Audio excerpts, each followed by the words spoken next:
Bonjour à tous et bienvenue sur cette nouvelle capsule Cockpit. Aujourd'hui, il existe deux manières d'exprimer une pente.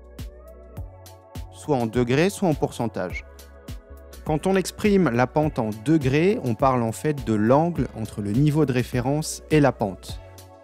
Quand on l'exprime en pourcentage, on parle en fait du rapport entre la distance parcourue sur 1 mètre et la hauteur gagnée durant ces 1 mètre. Ainsi, une pente à 100% équivaut à 1 mètre parcouru et 1 mètre gagné. Et non, une pente à 100%, ce n'est donc pas une falaise, car il équivaut, si tu le regardes sur mon graphique, à un angle à 45 degrés. Savoir passer de l'un à l'autre est utile sur bien des aspects en pilotage. Aussi, voici comment faire. Pour passer d'une pente qui t'est donnée en degrés en pourcentage, il faut appliquer la formule suivante. Donc c'est ta valeur de pente en degrés divisée par 0,6. Je te donne un exemple. Tu as une pente à 3 degrés, tu la divises par 0,6, on obtient une pente à 5%.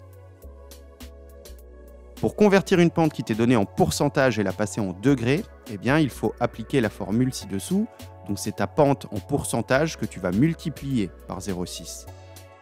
Donc si on reprend notre exemple, ta pente à 5%, tu la multiplies par 0,6 et tu obtiens une pente à 3 degrés. Nous verrons dans une prochaine capsule que cela peut être utile notamment pour la VZ ou vitesse verticale et notamment en finale à vitesse constante. À bientôt sur Cockpit.